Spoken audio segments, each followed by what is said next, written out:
This episode of 50 Shades of Planning is brought to you in partnership with Kratos Group. We are a leading communications consultancy, helping some of the UK's best-known brands deliver local and national campaigns, manage political and reputational risks, and influence national policy on some of the most important issues facing the UK. Find out more at kratos.co.uk.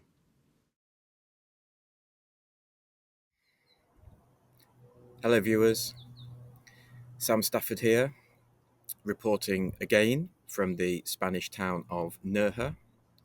Planning, as you know viewers, does not take a vacation.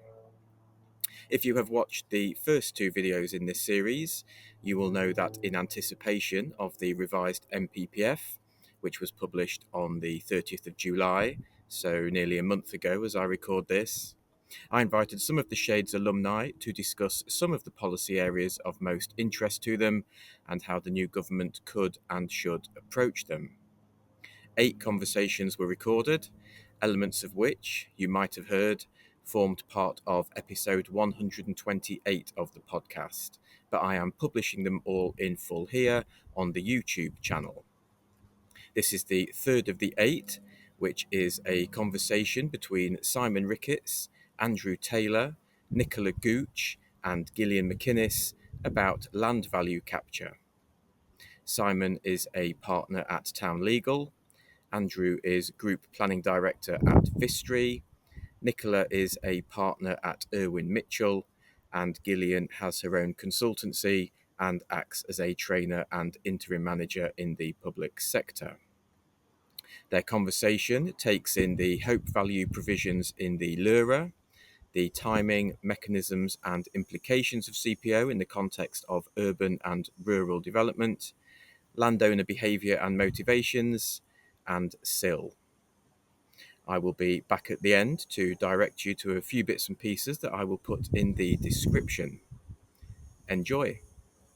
Sam has given us the task of making sense of the idea of no hope value compulsory purchase, the extent to which this is likely to be part of the solution in terms of increasing house building.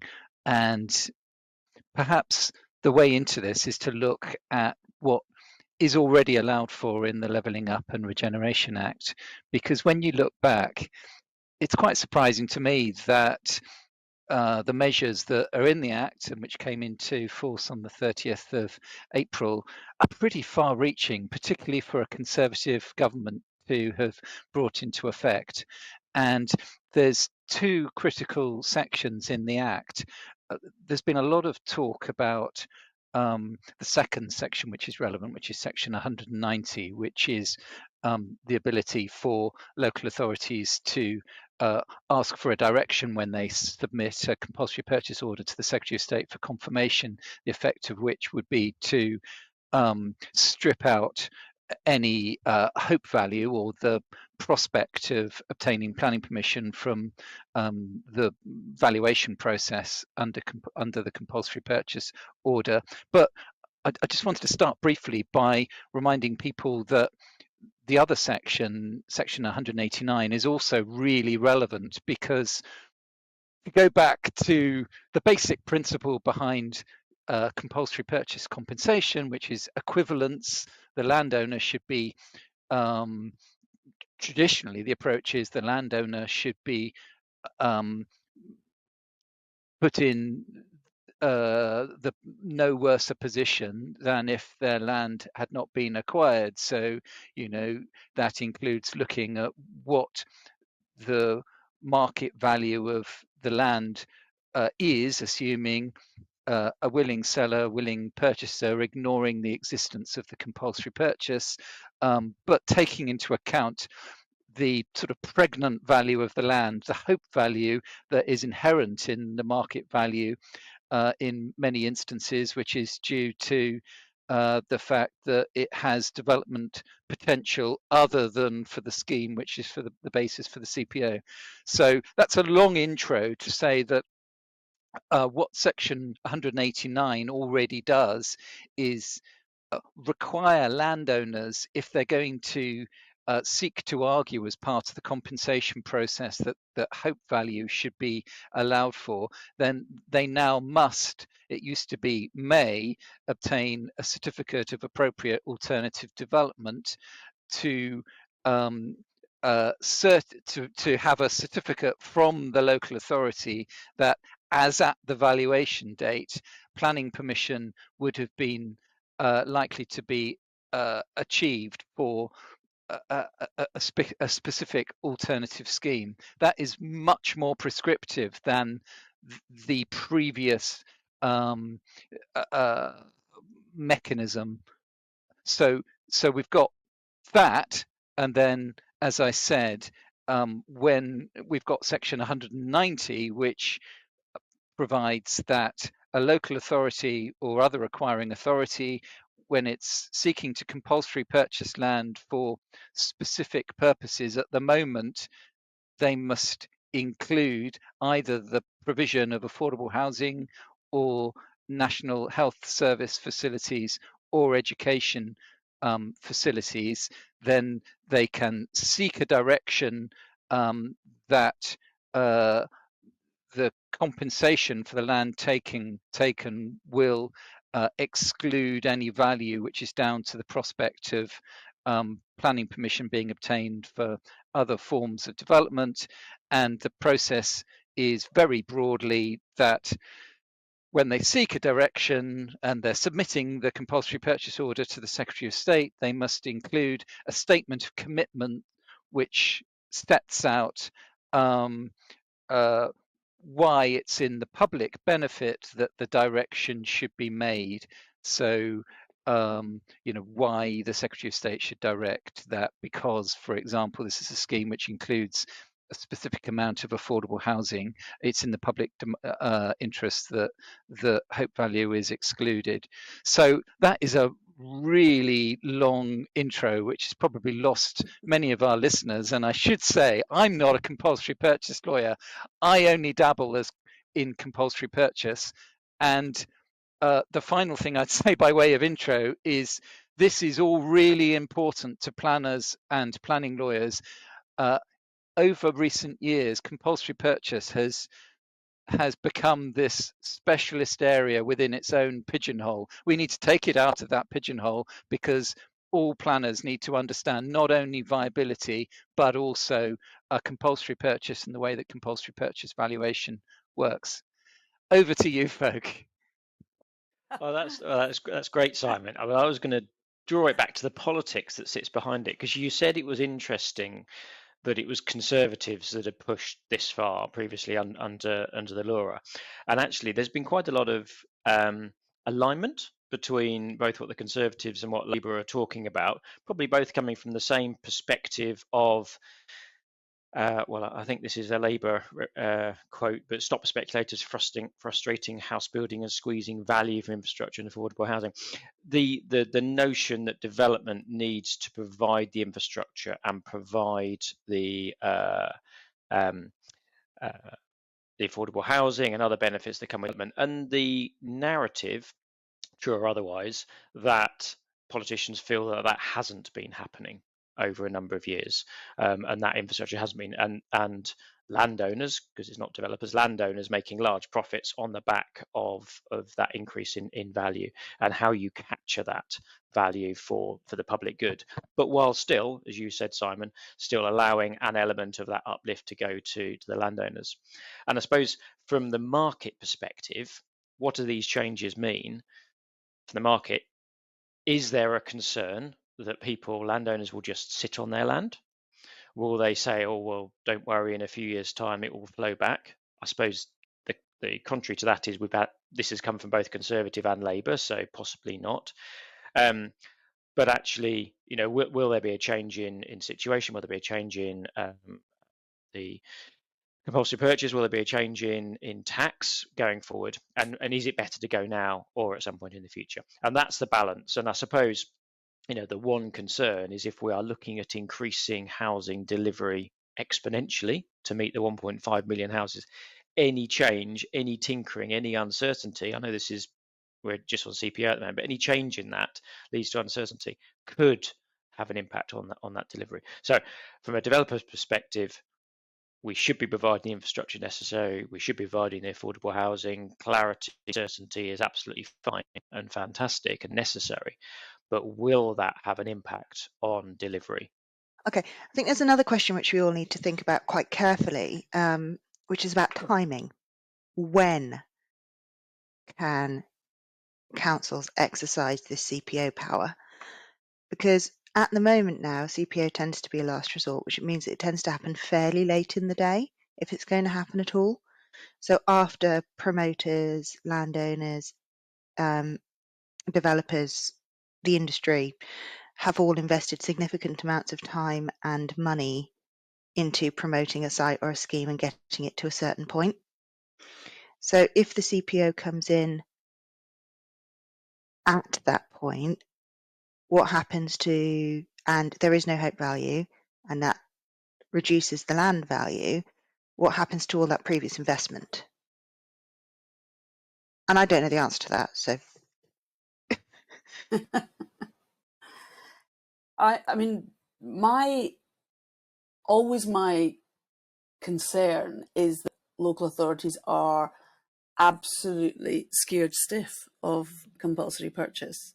And that's one of the reasons, and I don't necessarily know why. And it's one of the reasons that it doesn't happen, and that it happens at the end of the day rather than, looking at it, as an early measure. But also the aspect of it in relation to hope value. I was under the impression that since, the 61 Act, there'd always been the requirement that the planning, the anything was policy compliant. And so therefore that takes me back to what the policy is. But you've also got the standardised approach to viability, which 6 times says hope value is irrelevant. And I know that that's for, assessing viability, but I think the two things are inextricably linked to one another. I think we need to break it down simplistically into at least 4 permutations of, ways of looking at this.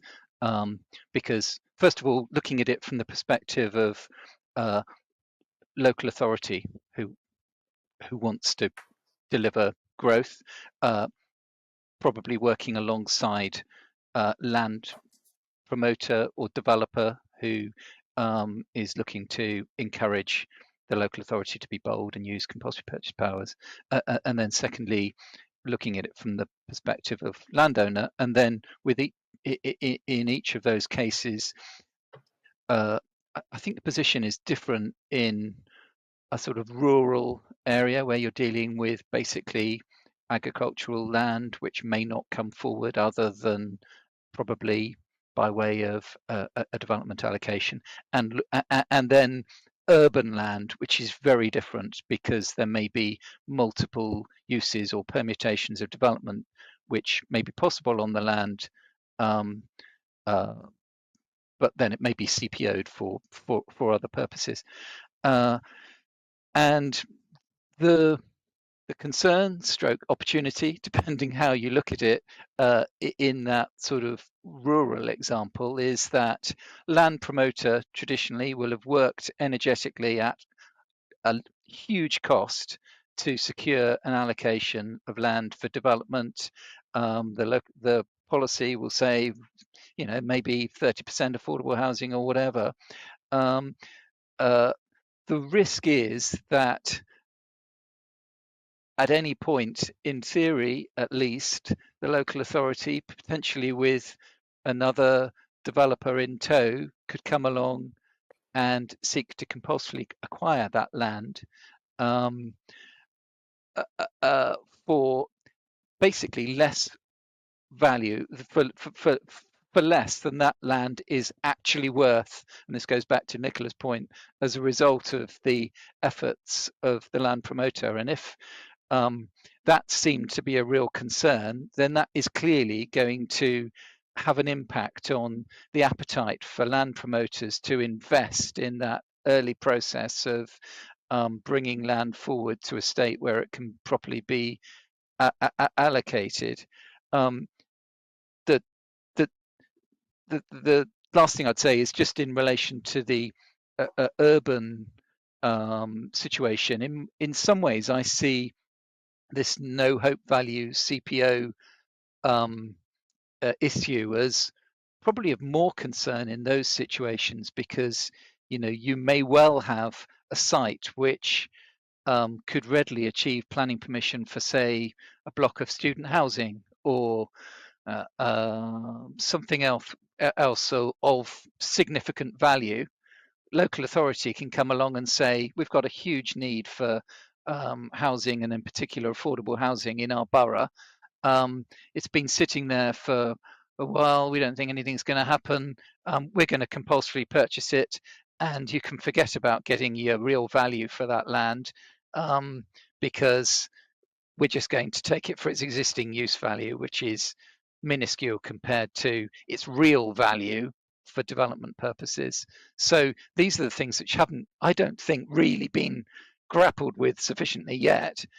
And of course, we haven't yet spoken at all about, this vague statement by Labour that it is going to do something different or additional to these existing relatively new provisions to strip out the concept of hope value even further. So who knows what they have in mind, but these are the things which we need to really test to see whether the existence of these provisions is going to impact the way the market operates in a positive or a negative way. It's probably worth talking about land value capture more broadly. Labour's golden rules through the election, and probably being converted into policy with the updated NPPF in terms of fixing 50% affordable, fixing infrastructure to support the development, fixing public access and open space as part of, releasing green belt, releasing grey belt, and there being a slightly different assumptions to the other allocations in a plan coming forward, or the other speculative schemes.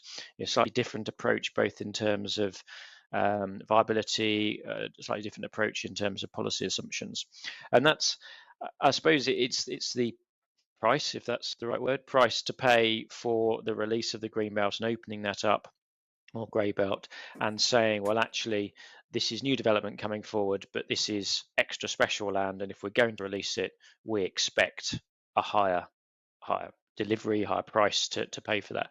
There is still talk about, subject to viability in that, but that's a bit of a change in terms of fixing those policies, which possibly goes to Gillian's earlier point about, how people approach it, but really being very clear on the policy expectation. If you've got greenbelt land, that really doesn't really have a large hope value element. So this is almost a non-issue when it comes to the sorts of development that they think that they're going to, assist with this sort of idea. It's interesting. Is there not a hope value? And you're right in terms of, well, therefore you can bring it forward. One would argue that the infrastructure costs are still there in terms of bringing the new development, and the inherent costs for that development are still there. You will need more land because you're providing the open space as part of it, and murky commercial deals, as you described it, but existing options and promotion agreements will have a minimum land value in there. So is this again a bit of a period to go through in terms of a churn before things realign to say, well, actually, we know this is greenbelt, and therefore, if we are going to promote a green belt, you're going to have to the landowner is going to have to start at a lower base for that. So there's different assumptions in relation to that. But I think, at one level, it's the clarity of policy ask that's really important. So that, going back to Gillian's point, promoters, developers, whatever it is, or landowners know exactly what they have to commit to, and therefore that does have an impact or potentially impact on that final land value. But it's that clarity, I think, is really important. And we'll only know in 5-10 years time really the impact probably in relation to greenbelt sites coming through a local plan process, whether that actually does make that difference. I mean, sorry, this has just occurred to me, and it might be a very naive thought, but maybe the point of the CPO changes in LURA, etc., aren't actually intended to encourage more CPO. Do you think they might be intended to make the prospect of your land being CPO'd so unattractive to a landowner that they actually reach a reasonable deal in the first place? At the moment, there's no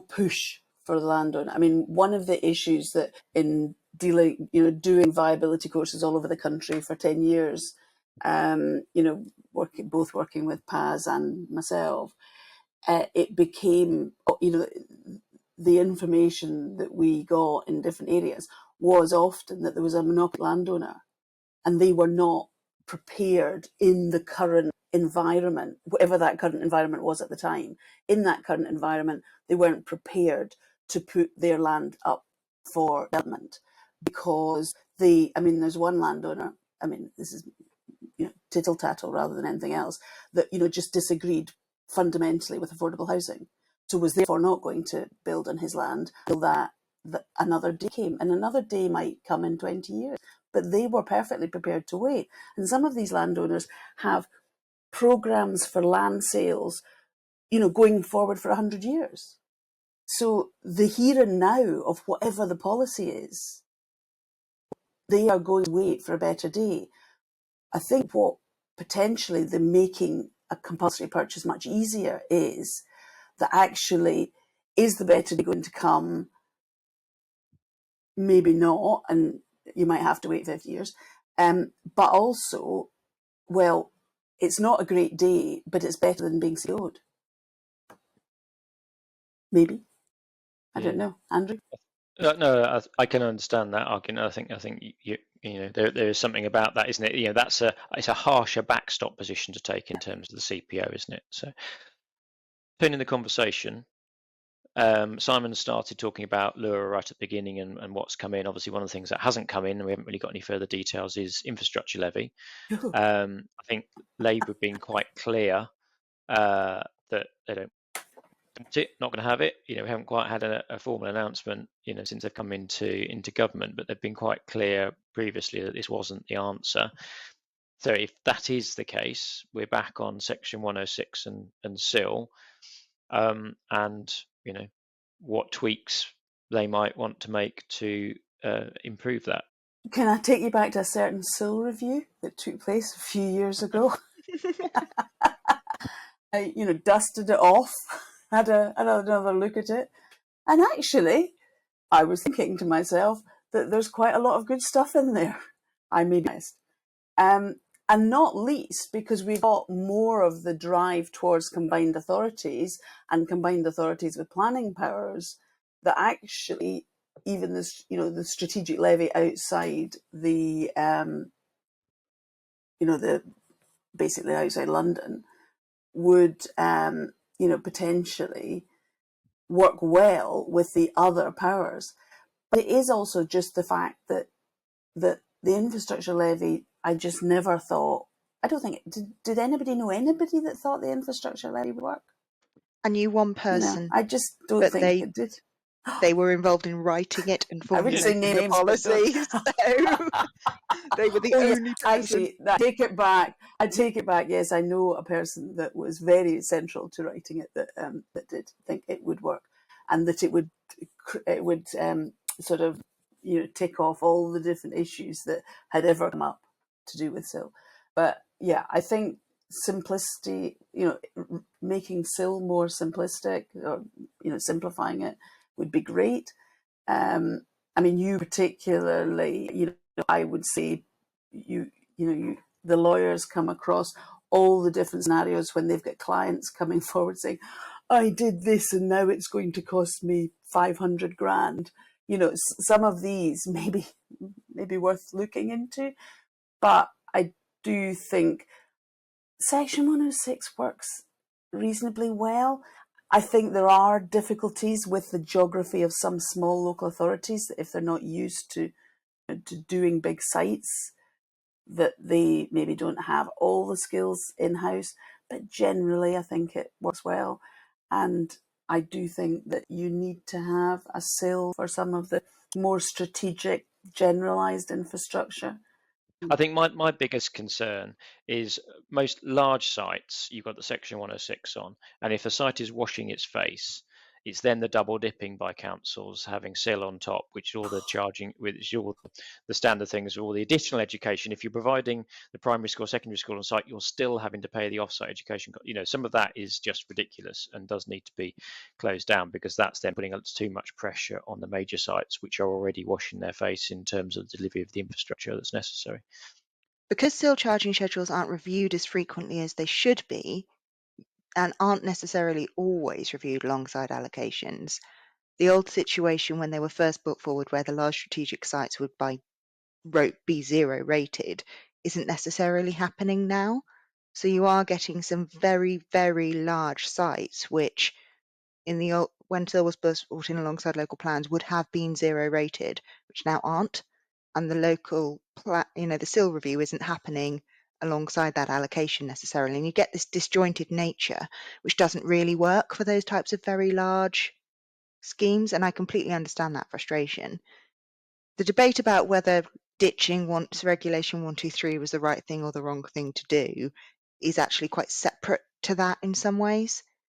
We're going to pick up the zero rating issue. I deal with a few authorities where they have their SIL in place. They've now got a giant allocation, or strategic allocations, and now a couple of them at least have tended to go back and revisit the schedule. It isn't easy because you can't just amend a schedule. You have to start again. Maybe that would be something that you could, would be useful, would be a clear message about amending a schedule. Whereas the ones that do it tend to do it by saying, well, SIL isn't impacting adversely on the viability because it's delivering in all these areas, but because of the specific change, and they put in new zones, which they then zero rate or low rate in those zero zones. So that works, I think, quite well. But it would be better if there was a really clear, yes, you can, amend this, although you have to consider the viability across your area as a whole. In terms of the double dipping, people refer to double dipping, but the SIL pot is a pot. It isn't. The whole point of SIL is it isn't allocated out to any particular area. So money is coming in from all developments, and some of it may be spent on education. When an actual application site is also at Section 106 contribution, but it doesn't mean it's money from that scheme. You can't pin it down because it doesn't have a thread on it that's saying, well, we collected it from site 1, they'd already paid education, and we're now taking this thread of SIL money and spending it on a school here. So you can, in theory, work out what the double dip is. It may be that you end up that it is all going to the same infrastructure, but that is because it's more effective for development, for the support of growth as a whole in an area, to actually deliver that school now. Let's deliver it now. We'll use the Section 106 we've got, and we'll use some SIL. Deliver it now. And that, I don't think, is a bad thing. Can I say something heretical, which is people go on about SIL being too complicated, should be simpler. I think we should just accept that any system for collecting large amounts of money is going to be really complicated to allow for all permutations.